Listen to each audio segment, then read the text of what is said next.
yaitu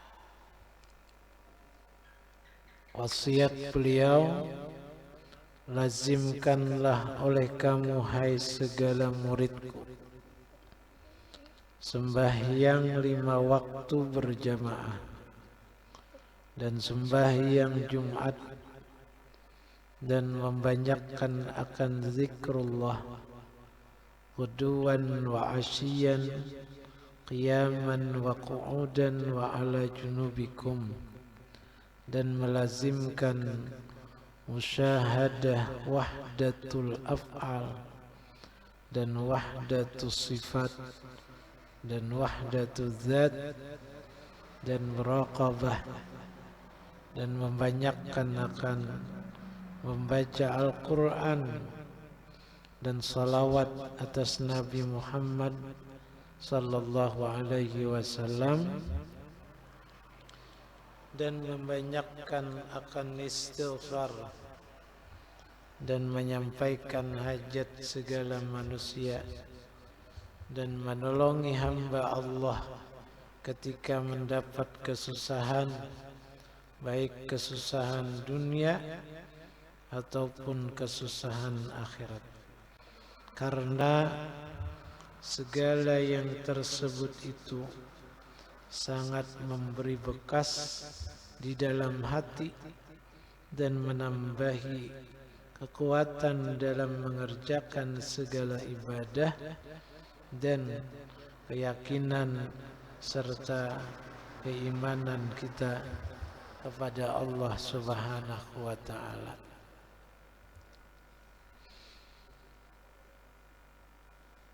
Ini adalah salah satu wasiat yang disampaikan oleh seorang wali,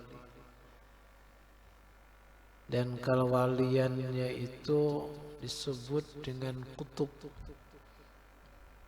Jadi beisi pangkat nang kada rendah di sisi Allah Subhanahu wa ta'ala, membawahi wali-wali nang lain.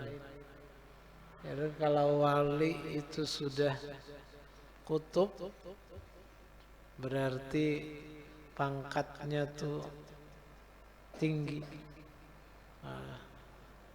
Dan Syekh Muhammad bin Abdul Karim As-Samman Al-Madani ini adalah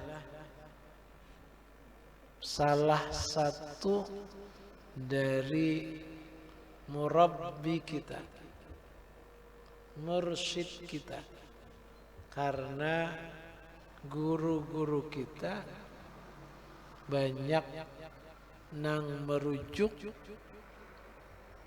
mengambil ilmu dan amalan sehingga diamalkan dan pada akhirnya menjadi orang-orang yang dicintai oleh Allah Subhanahu wa ta'ala.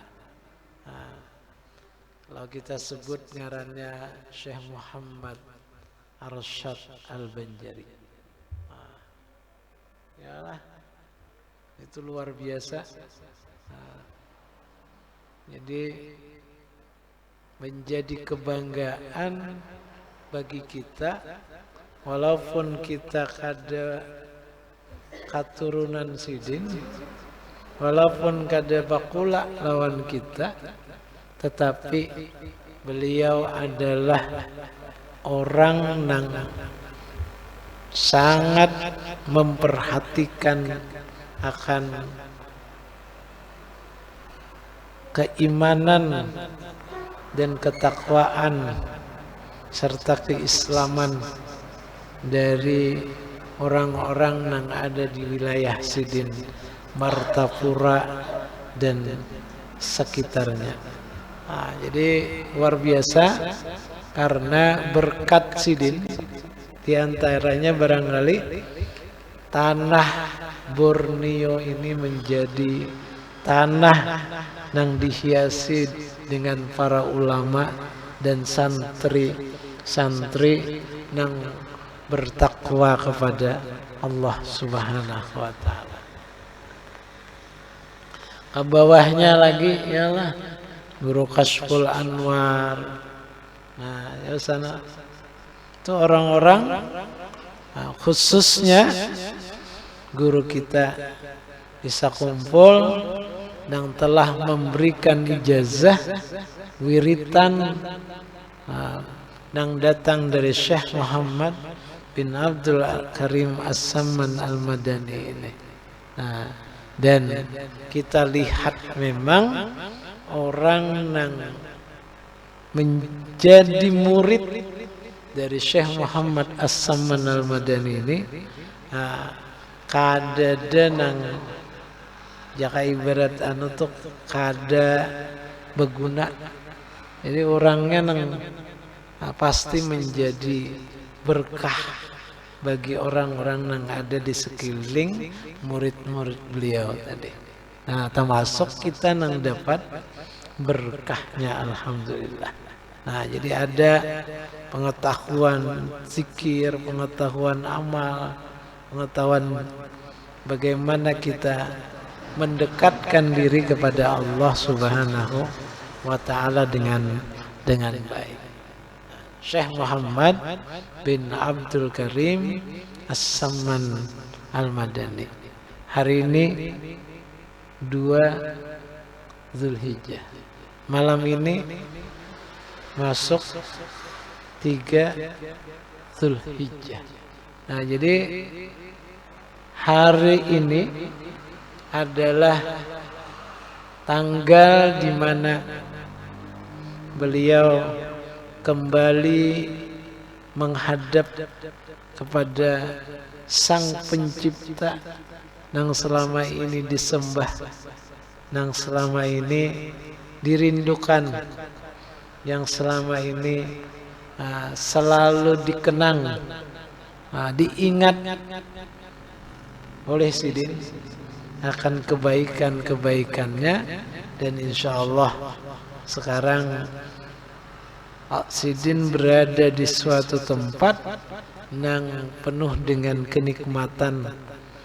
Yang nikmatnya itu adalah kenikmatan yang hakiki, yang sesungguhnya, karena bisa merasakan akan rahmat yang sesungguhnya, yang full dari Allah Subhanahu wa ta'ala. Nah, jadi hari ini menjadi sejarah 2 Zulhijjah, di mana Syekh Muhammad bin Abdul Karim As-Samman Al-Madani kembali menghadap kekasihnya Allah Subhanahu wa ta'ala. Yang tertinggal pesan, nasihat, wasiat yang disampaikan oleh Sidin,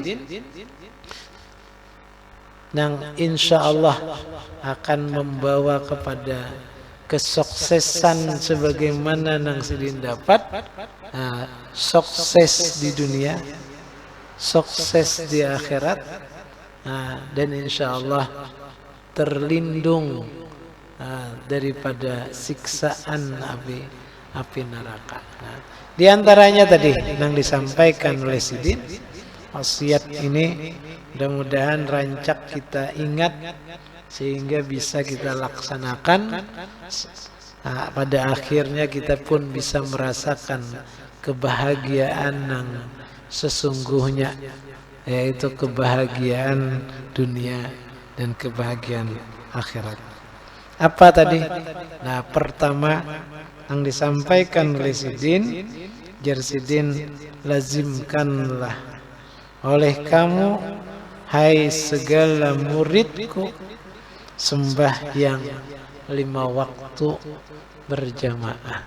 Jadi ini wasiat Sidin lawan kita. Nah, mudah-mudahan kita coba misalnya maghrib dulu, kena isya, ya tunggu kita aja. Kada perlu langsung hari isuk, misalnya maghrib, isya, subuh, yalah zuhur, asar, isoknya ampe, ya itu kan usah. Nah, maghrib, isya, jangan diubah.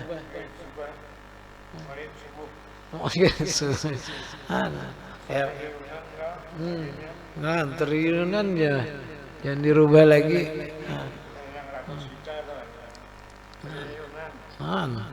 Sugih tuh bang lah. Jadi jangan diubah. Nah ini sembahyang 5 waktu berjamaah 1. Nah, jadi berjamaah tuh bisa di rumah, tapi yang lebih afdol itu memang dilanggar kada boleh jawab sembahyang lah. Dilanggar di musalla itu pas saja ya. Nah, dilanggar sariki kaum kena. Jadi sembahyang berjamaah ini target supaya kita masuk di dalam kata sidin.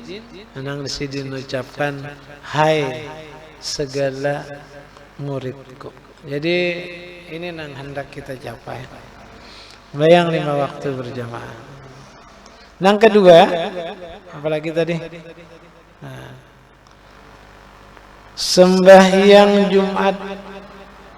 Nah, ini sembahyang Jumat khususnya. Nah, jangan bahasa kita adalah itu jangan sampai ketinggalan karena lebih dahsyat daripada sembahyang yang lain. Nah, kalau kita kada berjamaah sembahyang maghrib, sembahyang isya, sembahyang subuh, bisa kada apa-apa. Nah, tapi pada ketika sembahyang Jumat surangan, adalah kira-kira. Karena sembahyang Jumat itu pasti berjamaah. Ada mau paling sedikit 12 di mazhab itu.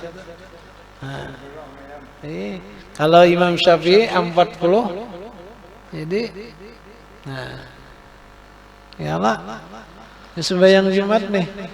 Nah, jadi Jumat kita ini tahu lagi lah. Nah, di masjid nih, nyatakan keadaan. Bilanya kada tak kasini sembahyang Jumat. Kita alih ke sini. Ya Allah, kira-kira. Tapi buahnya ini sembahyang di TK Quran, ya di Subarang. Nah jadi, nyatakan keadaan karena masjid sudah dibongkari oleh tukang bertahap. Cuma untuk sholat fardu yang lain, insyaallah masih kawa aja. Dan insyaallah kemungkinan besar kita nih hari raya kena di sekolah TK itu kegiatannya, merasai di lapangan. Ya, padahal Nabi itu terancak sembahyang Id itu di tanah lapang. Ini terancak ya, terancak juga tuh. Jadi ada di Ghamamah daerah situ. Ada di Masjid Umar, Masjid Ali, Masjid Abu Bakar. Itu tempat-tempat di mana Nabi sembahyang hari raya. Nah, jadi kemungkinan besar nih munnya kada bersih di masjid itu, maka kemungkinan besar hari rayanya di TK Quran. Karena biar aja siak tukang khatib di kandakan ambulan mobil di belakangan. Imamnya kena bisa aja di rumah Mangulok. Ya itu jadi dikatakan kan di tanah lapang kah di masjid kayak ada. Nah, jadi sembahyang Jumat itu pasti berjamaah, dan apabila orang meninggalkan 3 kali berturut-turut, jelas orang itu adalah orang munafik. Jadi kada diragukan. Bila orang tuh meninggalkan sembahyang Jumat 3 kali berturut-turut tanpa ada uzur, maka orang tuh munafik. Kada usah ditakunakan lagi. Nah, ya. Innal munafiqina fi darkil asfali minan nar. Orang munafik itu akan diandak paling bawah di dalam karak-karak api neraka. Jadi nang paling atas tuh bukan nang kafir. Orang munafiknya di bawah ditindihinya. Jadi mana di neraka panas, sasak, andaknya paling bawah pulang. Nah ini naudzubillah, summa naudzubillah. Jadi mudah-mudahan kita terhindar, terlindung dari sifat-sifat ini. Nah jadi cuma hat tujuh sidin penting benar. Nah penting benar. Wayah ini bamula. Ulun lalu rajin situ naka masjid-masjid. Pina kada ada tanda-tanda hendak tulak. Bila ulun tulak tuh bila sampai biasanya ke masjid tuh paling sembahyang 2 rakaat karena imam itu sunat berdudi datangnya, jadi jangan mengiringi imam. Artinya nang tukang khatib tuh jangan bimbe tukang khatib aja. Jari Imam Ghazali, bid'ah nang pertama kena akan terjadi pada umat Nabi Muhammad adalah orang kada sungsong lagi tulak ke masjid. Alhamdulillah Pak Wan aja nang sungsong lawan siapa tuh? Nang orang hilir tuh. Abahnya saya tuh. Nang jam 10. Wah ya ini ada lagi nang mencari nang pas-pas aja. Itu bid'ah nang pertama ujar Muhammad bin Muhammad Al-Ghazali, Syekh Muhammad ya. Ada nang Mbah Khatib tuntung hanyar lak. Ya lah. Untung juga daripada kada tulak sama sekali. Nah, ini. Jadi wayah ini nih Masya Allah. Nah, apa yang kita sampaikan kadang-kadang kada berbekas. Banyak peringatan Maulid bulan Rabiul Awal. Banyak peringatan Rajab di bulan Rajab. Isra Mi'raj. Banyak majelis ilmu. Sapalih orang kulir datang. Sanono datang bano. Ka pasar je guru. Ya, karena je guru Wildan bulik nih nah jangan singgah kemana-mana kina tak cicir gitu. Sawat kayak itu, nah di higa itu, pasar kalau mbak, pasar aja. Nah, di pasar apa salah jualnya? Pasar ini dasar orang mencari nafkah. Tapi kada seharusnya sebujurnya di parak majelis itu pasar. Sebujurnya tuh, kenapa? Maur-aur. Pikiran orang itu tadi baju tuh bisa tuh kari orang ya. Waratan duduk di majelis ilmu. Jadi niat orang nang datang bisa 50-50. Kenapa jadi guru Wildan, guru-guru kita? Nah, itu memperingatkan, bukan melarang pasarnya, tetapi memperingatkan, menguji bagaimana murid itu meluruskan niat untuk hadir di majelis ilmu.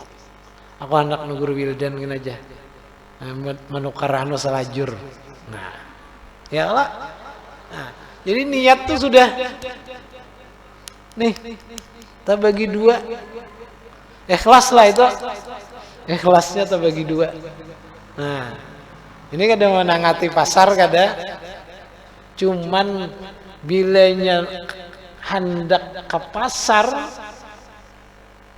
ubah niatnya nuntut ilmu. Jadi datang langsung kayak kita ziarah juga. Ziarah itu menurun di mobil, jangan singgah kemana-mana dulu. Jangan singgah betul tukar maksudnya mbak kami. Itu ada bapak, bano betul tukar tuh berdudi terak ziarah. Hanyar belikannya ayuha. Nah, kena singgah pulang tempat ziarah, set langsung pulang ziarah karena tujuan utama kita adalah ziarah. Kada ke pasar kada. Nah, ini mohon maaf ya lah. Nah, ini memperingatkan bahwa niat, nah itu harus tetap diluruskan. Nah, ini mau dibaca semuaan bisa panjang nih deh. Kita ambil berkah aja nih sejujurnya. Nah, karena kira-kira sembahyang Jumat, nah itulah. Nah, dan membanyakkan akan zikrullah. Nah, kemudian melazimkan musyahadah. Jadi kalau orang hendak musyahadah, maka ilmu tauhidnya harus dikaji dahulu.